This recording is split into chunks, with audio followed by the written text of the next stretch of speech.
देवालय निर्माण से प्राप्त होने वाले फल आदि का वर्णन।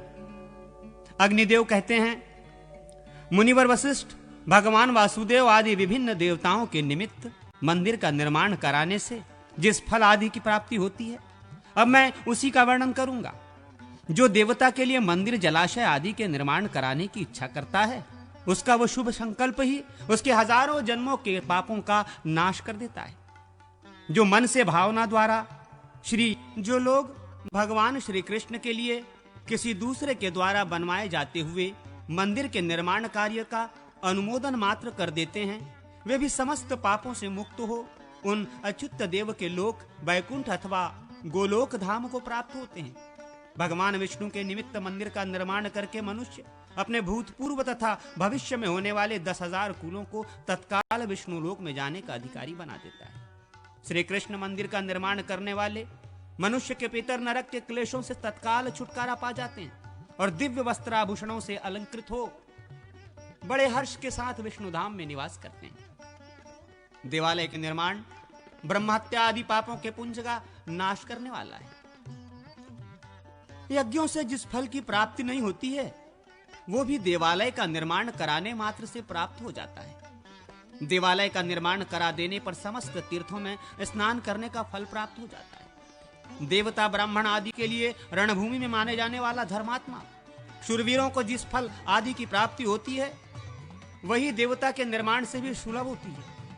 कोई शठता कंजूसी के कारण धूल मिट्टी से भी देवालय बनवा दे तो वो उसे स्वर्ग या दिव्य लोक प्रदान करने वाला होता है। एकायतन एक ही देव विग्रह के लिए एक कमरे का मंदिर बनवाने वाले पुरुष को स्वर्गलोक की प्राप्ति होती है। त्रिआयतन मंदिर का निर्माता ब्रह्मलोक में निवास पाता है। पंचायतन मंदिर का निर्माण करने वाले को शिवलोक की प्राप्ति होती है और अष्टायतन मंदिर के निर्माण से श्रीहरि की सन्निधि में रहने का सौभाग्य प्राप्त होता है। जो षोडशायतन मंदिर का निर्माण कराता है, वो भोग और मोक्ष दोनों पाता है। श्रीहरि के मंदिर की 3 श्रेणियां हैं, कनिष्ठ, मध्यम और श्रेष्ठ।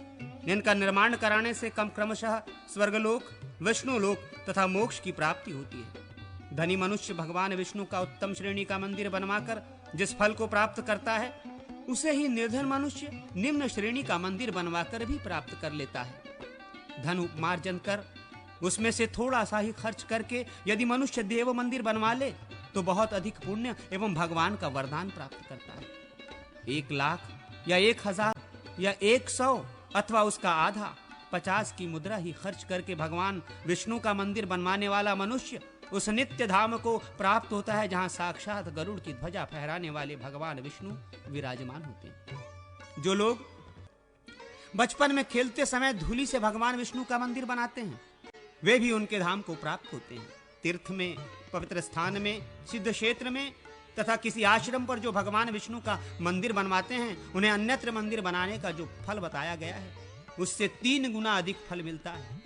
जो लोग भगवान विष्णु के मंदिर को चूने से लिपाते और उस पर बंदूक के फूल का चित्र बनाते हैं, वे अंत में भगवान के धाम में पहुंच जाते हैं। भगवान का जो मंदिर गिर रहा हो अथवा आधा गिर चुका हो, उसका जो मनुष्य जीर्णोद्धार कराता है, वो नवीन मंदिर बनवाने की अपेक्षा दूना पुण्य फल प्राप्त करता है। जो गिरे हुए विष्णु मंदिर को पुनः बनवाता है और गिरे हुए की रक्षा करता है, वो मनुष्य साक्षात भगवान विष्णु का स्वरूप प्राप्त करता है।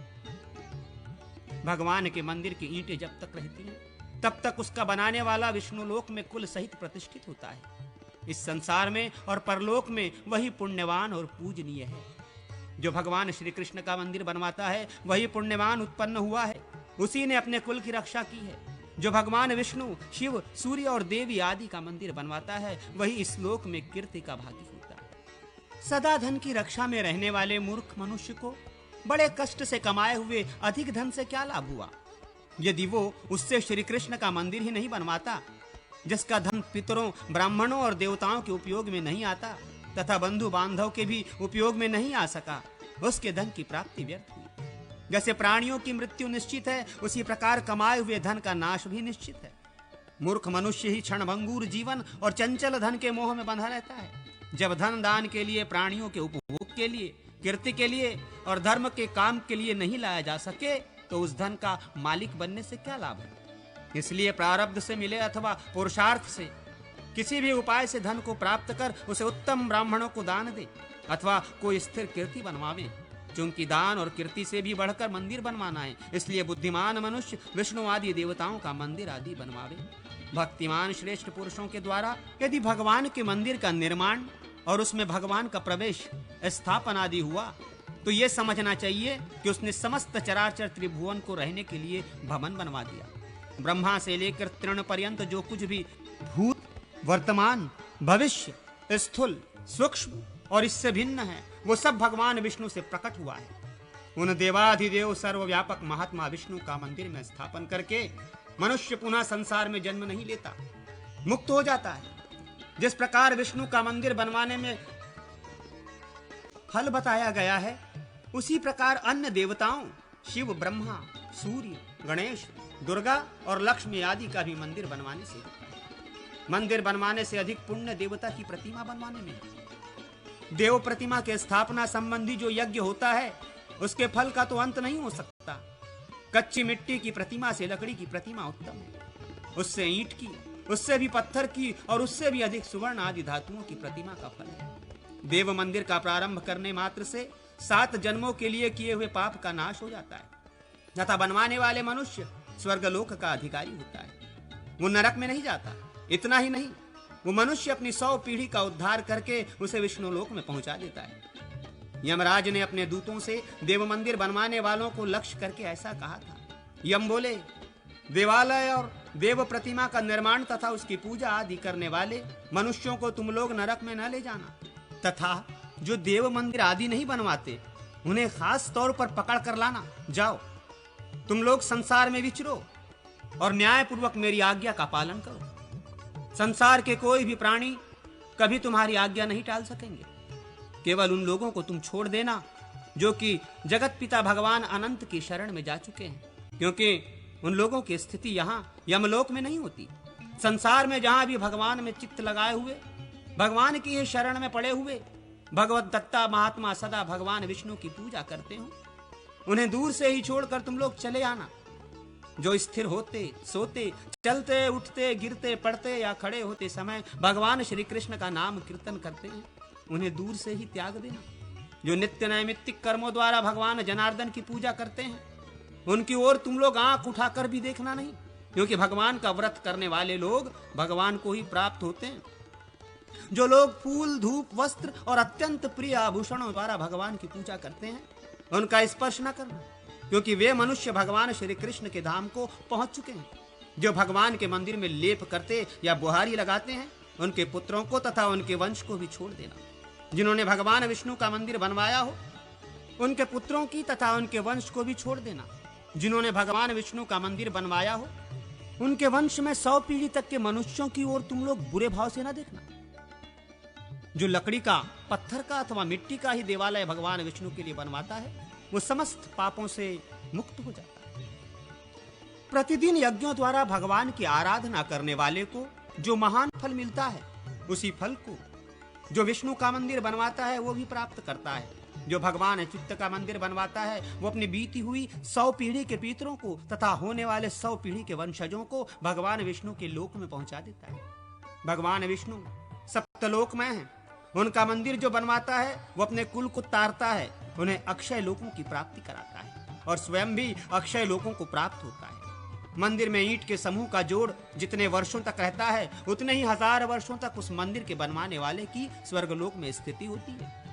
भगवान की प्रतिमा बनाने वाले विष्णु लोक को प्राप्त करते हैं। उसकी स्थापना करने वाला भगवान में लीन हो जाता है और देवालय बनवाकर उसमें प्रतिमा की स्थापना करने वाला सदा भगवान के लोक में निवास पाता है।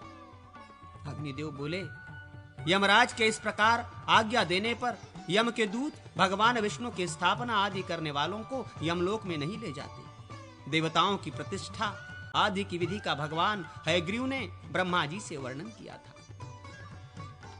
विष्णु आदि देवताओं की स्थापना के लिए भूपरिग्रह का विधान।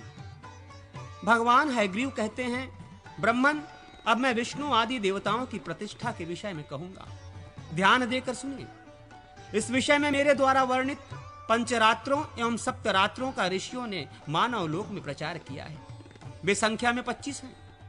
उनके नाम इस प्रकार हैं: आदि है शीर्ष तंत्र, त्रैलोक्य मोहन तंत्र, वैभव तंत्र, पुष्कर तंत्र, प्रहलाद तंत्र, गार्ग्य तंत्र, गालव तंत्र, नारदीय तंत्र, श्री प्रशत तंत्र, शांडिल्य तंत्र, ईश्वर तंत्र, सत्य तंत्र, शौनक तंत्र, वरिष्ठोक्त ज्ञान सागर तंत्र, स्वयंभुव तंत्र, कापिल तंत्र, तराक्ष गारूड़ तंत्र, नारायणीय तंत्र, आत्रेय तंत्र, नारसिंह तंत्र, आनंद तंत्र, आरुण्य तंत्र, बौधायन तंत्र, अष्टांग तंत्र और विश्व तंत्र। इन तंत्रों के अनुसार मध्य देश आदि में उत्पन्न द्विज देव विग्रहों की प्रतिष्ठा करें। कच्छ देश, कावेरी तटवर्ती देश, कोंकण, कामरूपी, कलिंग, कांची, कांची तथा काश्मीर देश में उत्पन्न ब्राह्मण देव प्रतिष्ठा आदि न करें। आकाश, वायु, तेज, जल एवं पृथ्वी, ये पंच महाभूत पंचरात्र हैं जो चेतना शून्य एवं ज्ञान अंधकार से आच्छन्न हैं। वे पंचरात्र से रहित हैं। जो मनुष्य ये धारणा करता है कि मैं पाप मुक्त परम ब्रह्म विष्णु हूं, वो दैशिक होता है।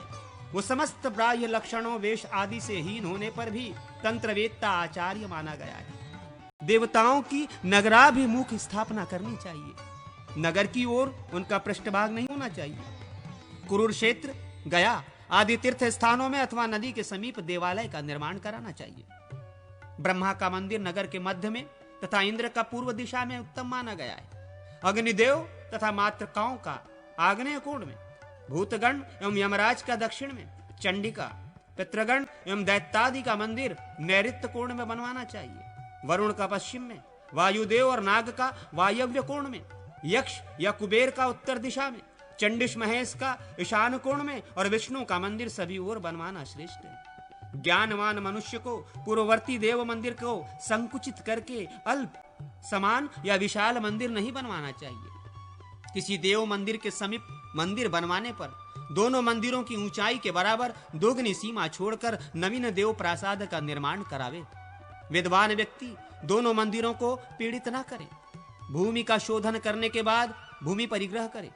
तदनंतर प्राकार की सीमा तक माश, हरिद्राचूर्ण, खील, दधी और सक्तु से भूत बलि प्रदान करे। फिर अष्टाक्षर मंत्र पढ़कर आठों दिशाओं में सक्तु बिखेरते हुए कहे, इस भूमि खंड पर जो राक्षस एवं पिशाच आदि निवास करते हों, वे सब यहां से चले जाएं।